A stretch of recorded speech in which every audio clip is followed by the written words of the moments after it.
Bonjour à tous, on se retrouve aujourd'hui pour la dernière vidéo de cette épopée, je pense qu'on peut dire une épopée autour de la fabrication de mon escalier, j'allais dire mon établi, tout simplement parce que je vous ai imposé de faire un break la semaine dernière autour de l'escalier parce que je voulais fêter avec vous la sortie du livre sur la fabrication de l'établi. Je ferme cette parenthèse, je vous dis un grand merci pour cet accueil que vous avez fait de ce livre, pour cet accueil que vous avez fait de cette vidéo. Et on passe tout de suite à la pose de l'escalier. Une vidéo, je vous l'annonce tout de suite, un peu plus déstructurée que d'habitude. Ce n'était pas forcément simple de tourner ici, beaucoup de contre-jours, etc. L'essentiel y est. Quoi qu'il en soit, si vous êtes pressé de voir le résultat, rendez-vous autour de la 21e minute. Et à la fin, je vous réserve une surprise ou plutôt un bilan chiffré, les quantités de bois, les temps, la conception, tout ce que j'ai appris autour de la fabrication de cet escalier. Allez, bon film! Il est 9 h du matin, les copains arrivent dans une demi-heure. Moi, je suis un peu fébrile. Est-ce que j'ai pensé à tout? Est-ce que j'ai bien tout organisé? Je pense qu'il y a 2 bonnes journées de travail. Les premières marches gironnées vont me donner beaucoup de travail pour s'ajuster, etc. Mais en théorie, j'ai fait tout ce qu'il faut pour que ça se passe bien. Hop, c'est bon pour moi. Attention derrière Eric. Attention, doit être plus bas ici au niveau du linteau. Tac, tu veux poser Eric là? Allez, on est reparti.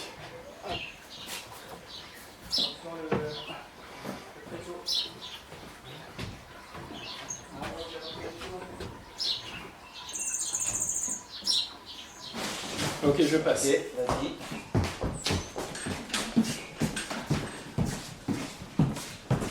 C'est bon, ouais, non, mais vas-y, pas de soucis, économise.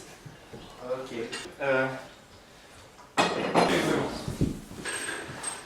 Je retire sur le. Ouais, je prends dessus. 1, 2, 3. Ok.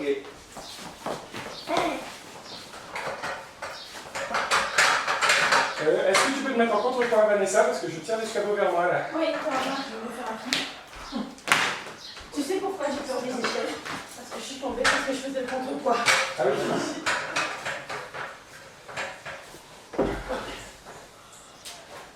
Si tu veux te poser sur le haut en mettant le bout, Si vous pouvez pousser vers moi, tu me dis c'est bon. faut pousser. Attends, je suis pas dans l'axe, c'est pour ça que ça me Ouais, c'est ça. Ouais, t'as besoin d'être derrière ou ça va? Parce que là maintenant, là où on en est, il faut Bon, avancer. alors. Bon, il est quand même vachement tenu là du coup. Là, t'es rentré un peu ou pas? Ah oui, oui, je suis rentré sur le. Et alors, à buter, il faut le soulever, il faut le décaler, il faut. Qu'est-ce que t'en penses? Mon trou, il est peut-être un peu de travers, tu vois, c'est ça qui passe pas. Franchement, j'aurais tendance à dire un peu par la droite. Ouais, d'être un peu plus. Comme ça? Ouais. Ouais. Et Là, ouais.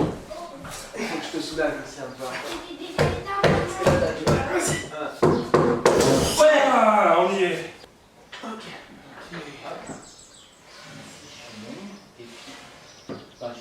Tu veux pas coller un niveau sur ton bois histoire de. Ça te fait avoir aussi quand même du défense de l'eau. Ouais, mais non, parce que ça, normalement, je savais. Oui, c'est vrai. Merci.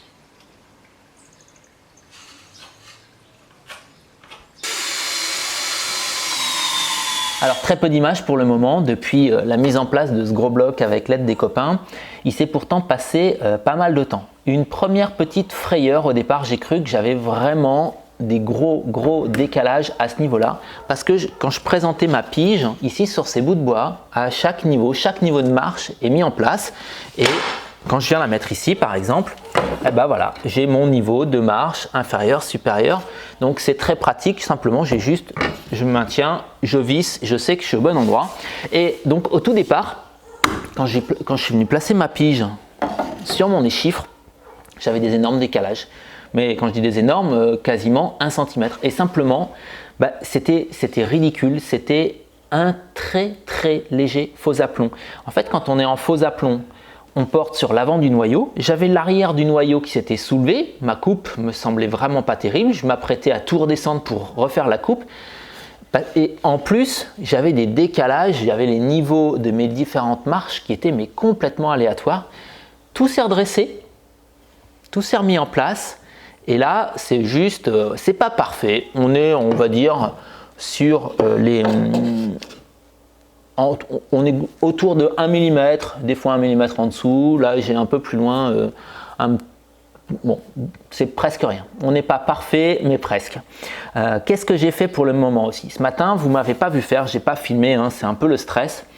J'ai présenté différentes marches à différents niveaux pour voir à quel... Parce que mon échiffre, là, maintenant, la première marche est vissée, elle est mise en place de manière définitive, mais si je pousse d'1 centimètre par là, 1 centimètre par là, même sans parler d'1 centimètre, j'ai des différents espaces et je suis pas tout à fait compatible avec la théorie. L'escalier, il est un petit peu plus étroit. Je ne sais pas d'où vient l'erreur, hein, on a des petites accumulations. Donc j'ai fait une sorte de compromis entre les différentes marches pour savoir où placer le bloc. Maintenant, on va vraiment pouvoir parler de la pose de manière très classique. Ici, je glisserai à la fin la première contre-marche et j'ai décidé non pas de le clouer, comme ça se fait vraiment de manière traditionnelle, mais de le visser par l'arrière, ce qui me permettra après de mettre des petits bouchons. Un escalier traditionnel, il se cloue ici avec de la pointe tête homme, donc juste la toute petite tête très fine par-dessus. Moi, je préfère le visser par-dessous. Comme ça, si on va en dessous, on verra des traces de vis, mais de toute façon, je les masquerai pour plus tard. Donc là, chaque marche va venir s'enquiller ici et redescendre. Et il y aura peut-être des petits ajustements à faire d'un côté de l'autre. Comme je suis obligé de l'enquiller légèrement avec un angle, le dessous est légèrement chanfreiné. Mais a priori, maintenant, on va pouvoir enquiller. Je vais peut-être laisser tourner la caméra en time-lapse pendant 1 heure ou 2, histoire que vous nous voyez avancer avec Eric. Allez, c'est parti! À la fin de la première journée, avec Eric, on avait réussi à poser les 4 premières marches. Il y a beaucoup plus d'ajustements d'aller et retour avec les contre-marches gironnées parce que leur précision n'est pas irréprochable.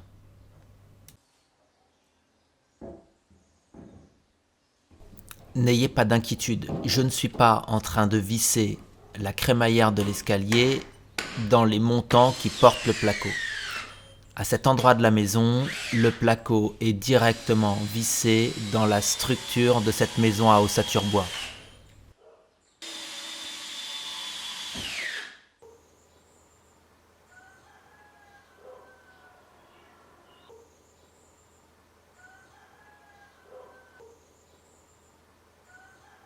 Je fais un temps mort au milieu de la pose de l'escalier. Ça me paraît important de vous raconter un petit peu les petits compromis, les petites désillusions, les petites choses qui ne se sont pas tout à fait passées comme prévu. Alors, ici, je suis assis sur la dernière marche gironnée, la dernière marche courbe. Et ce matin, quand j'ai commencé à poser, je me suis dit, à ce niveau-là, tu t'arrêtes et puis tu entames 2-3 explications parce que c'est important de bien comprendre comment on pose un escalier, toutes les petites choses que Sylvain a pu me transmettre pour que, par exemple, l'escalier ne grince pas. J'ai quelques grincements encore sur les premières marches, mais ça c'est logique. Elles ne sont pas encore calées sur le dessous et il y a 1,80 m entre l'entrée et la sortie. Bon, 1,80 m en courbe, mais bon, ça aura besoin d'être maintenu par-dessous un peu plus tard, ça je le savais. Alors, je vous raconte un petit peu mes déconvenus et pourquoi je ne vous ai pas fait cette pause là, ici, alors que c'était super pratique, j'étais debout derrière, c'était particulièrement esthétique. Lorsque j'ai fait la prise de cote de ma cage d'escalier, j'ai vérifié que mon mur était droit, mais j'ai vérifié au sol. Alors au sol, là, de là à là, j'avais placé ma règle de maçon et c'était parfait. Donc hier, on a calé une marche, 2 marches, 3 marches pour essayer de voir si les chiffres étaient au bon endroit et on a trouvé un compromis. Et une fois qu'elle a été mise en place, bien calée avec la pige comme je vous ai déjà raconté, j'ai fait la partie gironnée. Sauf que pour la partie gironnée, j'avais gardé de la marge en longueur, je n'avais pas coupé le long du mur parce que je m'étais dit bon, ça me permettra d'avoir un petit degré d'ajustement un peu plus important. Puis voilà, j'ai coupé, je les ai comme toutes les marches un petit peu chanfreinées ou autres. Il faut toujours bricoler un peu pour que ça rentre sans qu'on abîme trop le mur. Qu'il en soit, je pense ne pas avoir abîmé à d'autres endroits qui ne seront pas cachés par la plainte, mais c'était pas forcément si simple. Et puis donc, au moment où je m'installe tout à l'heure pour faire ce tuto, j'ai enregistré, donc je vais peut-être vous mettre, je ne sais pas si j'ai des images qui vont coller. Donc au moment où je m'installe, je me mets derrière, puis je commence à présenter la marche et boum, je me retrouve ici avec un décalage de près d'1 centimètre. Du coup, la marche, pas besoin de la chanfreiner, etc. Elle rentre tout seul et mon tuto, il tombe à l'eau. Et puis là, je suis là en train de me dire, mais qu'est-ce que j'ai fait? Je fais des allers-retours, je prends les mesures, etc. Et je me dis, mais c'est pas possible, qu'est-ce que j'ai fait? Où est-ce que je me suis trompé? En fait, c'est très simple. Ces marches-là, ils ont eu de la surlongueur. Je les ai adaptées au mur. Et mon mur, il est bombé. J'ai posé une règle là. Et j'ai plus d'1 centimètre de creux entre là et là. Donc j'aurais dû être plus rigoureux au moment de la pose de l'escalier, de la prise de cote. C'est tout bête, mais je m'étais dit, bon, voilà, la maison elle est neuve, elle a quelques années, les murs sont droits, etc. Bah non. Ouais, c'était droit en bas, mais c'était pas bien vertical. Ici, je suis sur un bombé et je me retrouve avec des marches. Alors ça se resserre, hein, ça y est, à nouveau là-haut, je suis resserré, mais là j'ai un creux. Je m'en sors bien, je m'en sors très très bien, ça aurait pu être beaucoup plus embêtant que ça, tout simplement parce que je vous rappelle que ma crémaillère elle fait 5 cm, donc en ayant ici un bon centimètre de marge, j'ai encore 4 cm d'appui, ce qui est largement suffisant et ce qui est même encore plus que ce qu'on a parfois au niveau des crémaillères, donc je suis tranquille. Et ma plinthe venant par-dessus étant également de la même épaisseur que la crémaillère, je voulais quelque chose d'épais. Il n'y aura pas de souci ni en termes de solidité, ni en termes d'esthétique. Du coup, maintenant que je suis arrivé en haut et que mes marches sont à nouveau un peu pénibles à faire rentrer, je vais vous installer et on va pouvoir faire le tuto que je voulais faire ce matin et que je n'ai pas pu faire. Enfin, un tuto, juste vous donner quelques petites explications. Je vous accroche en haut de l'escalier et puis on va installer l'avant-dernière marche. Donc, ici, je me retrouve globalement, avec une marche qui fait la bonne dimension, qui va rentrer ici dans sa rainure. Mais on comprend bien qu'avec l'effet d'angle ici, il va falloir que je la modifie. Donc je vais couper un angle ici et un angle ici, l'un en haut, l'autre en bas, ce qui va me permettre de mettre en place ici la marche, la contre-marche.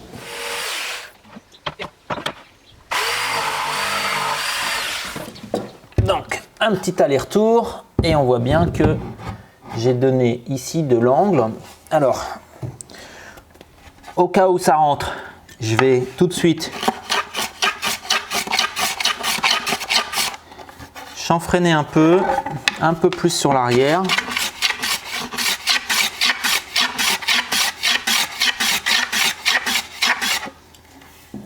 Clac, ça. Paraffiner à peu près sur 2 cm. La contre-marche, elle va rentrer de 2 cm et demi.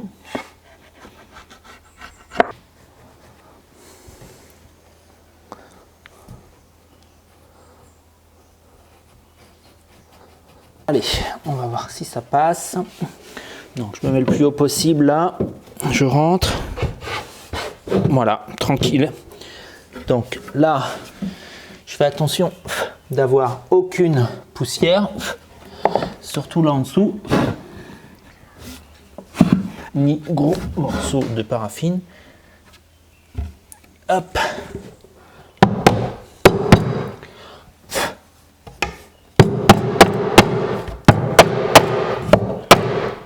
Alors ici, hop, ça bloque un peu.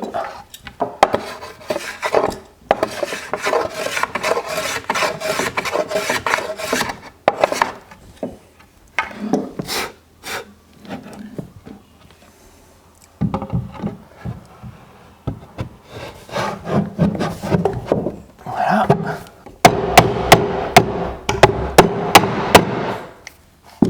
Clac, je remets en pression.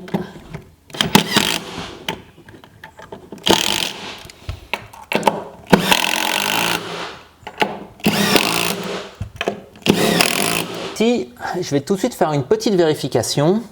Le dessus de mes contre-marches, il est légèrement bombé, c'est-à-dire dans mes marches, j'ai une rainure de 8 mm.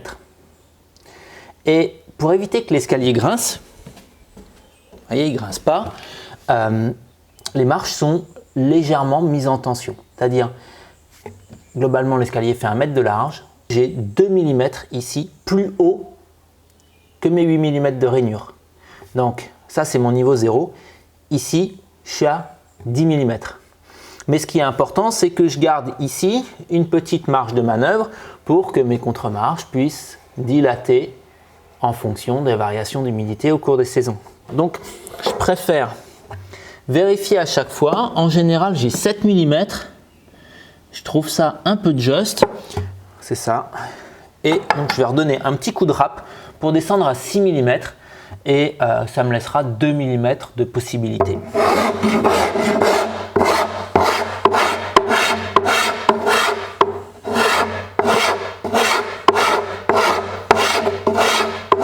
Là, ici, on est côté limon.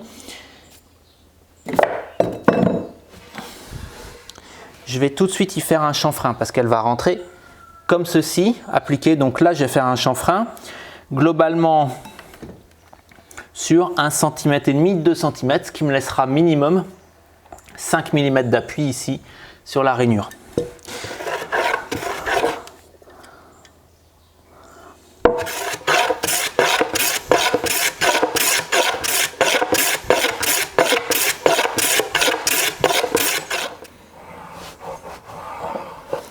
Voilà, donc si ça ne suffit pas pour rentrer, eh ben, je ferai un chanfrein ici de l'autre côté. Je couperai légèrement avec un angle parce que c'est cette arête là qui va venir embuter ici sur le placo.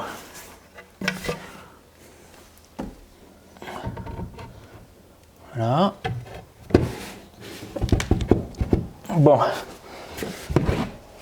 Alors là, il me reste à peu près 5 mm. Mais ça ne veut pas rentrer, donc je vais aller couper un très léger angle ici avec la scie plongeante.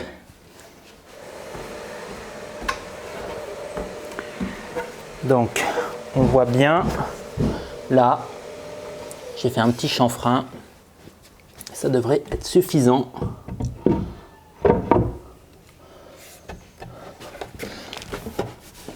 Quoique, pas sûr. Alors, je vais essayer de prendre un appui. J'ai la chance d'avoir ici au milieu un montant.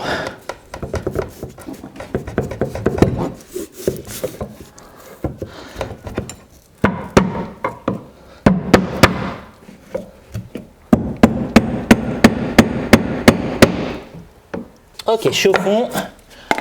Donc pour ceux qui s'inquiéteraient, j'ai ma plainte qui vient ici, donc dans la partie basse, j'ai le droit de légèrement abîmer le placo.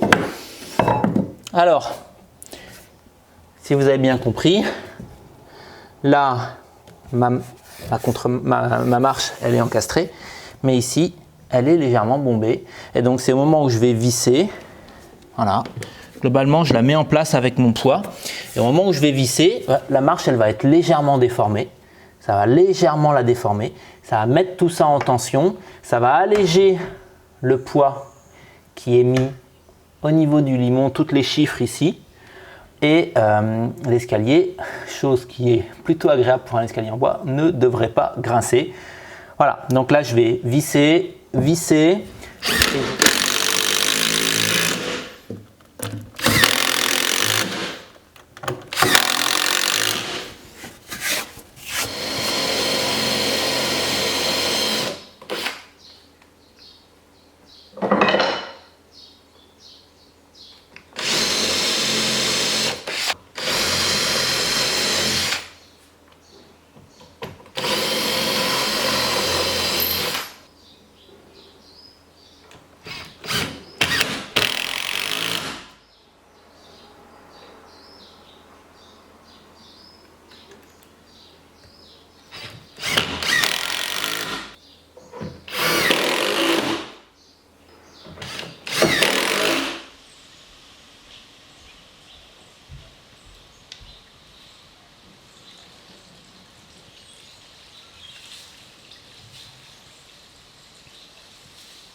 Je vous avais promis un bilan en début de vidéo et je vais l'articuler de deux manières.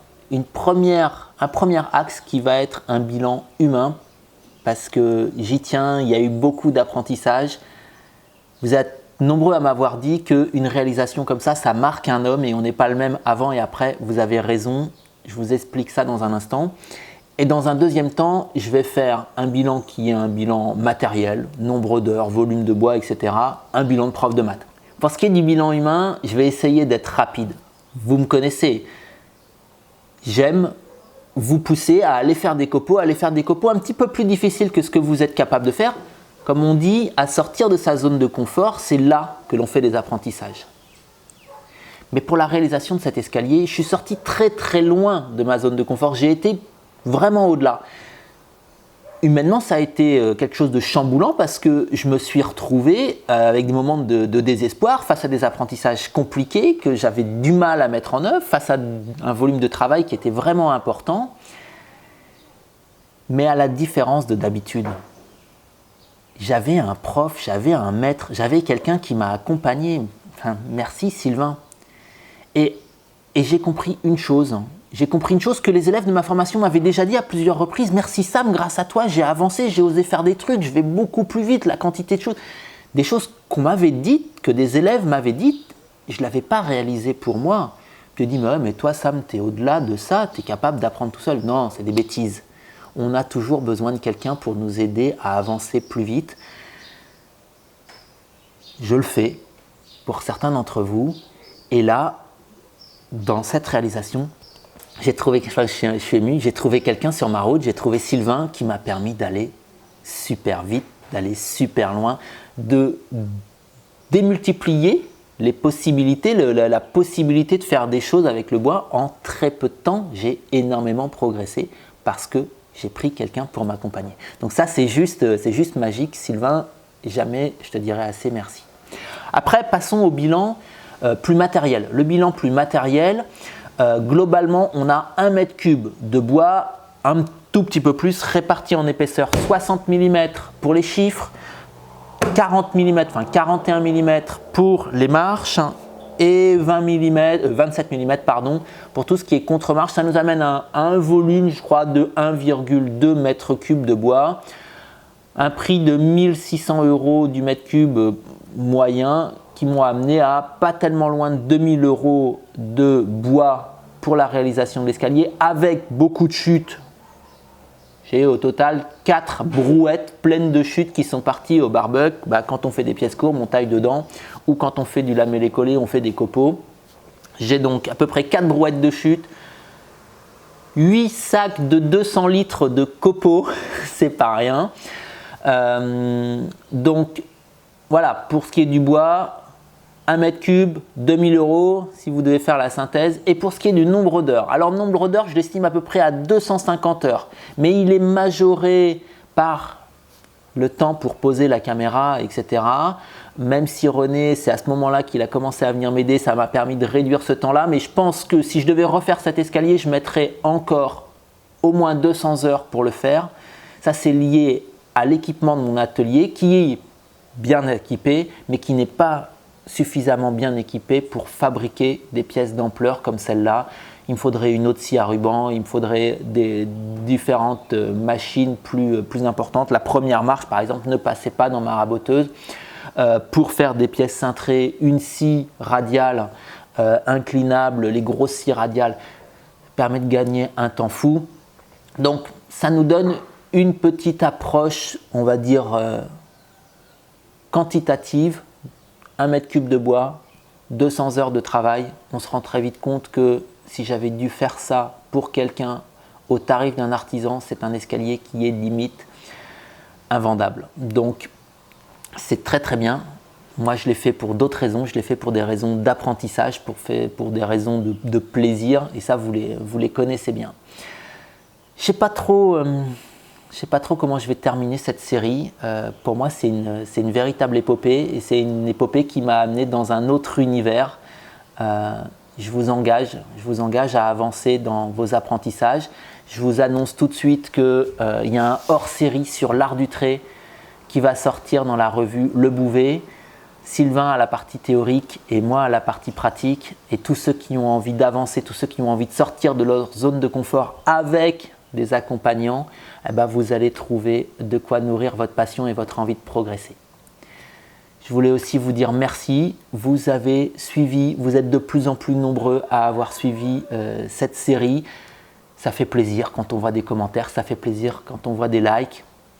Vous étiez au rendez-vous, alors un grand merci. Et puis à la semaine prochaine pour des nouveaux projets, pour des nouvelles aventures de Boiseux, bien entendu. Bye bye.